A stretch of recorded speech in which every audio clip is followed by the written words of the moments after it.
to make Umakweyana, it's actually a very fun process.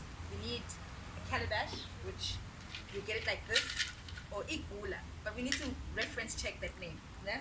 And then you make a nice mark around. Then you need your knife.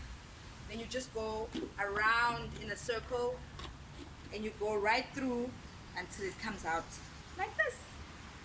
Inside you get some seeds which you can replant.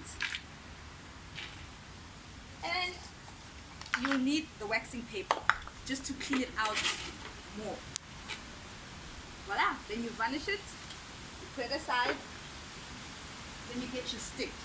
So these sticks, I got them Eshowe from Umakweyana.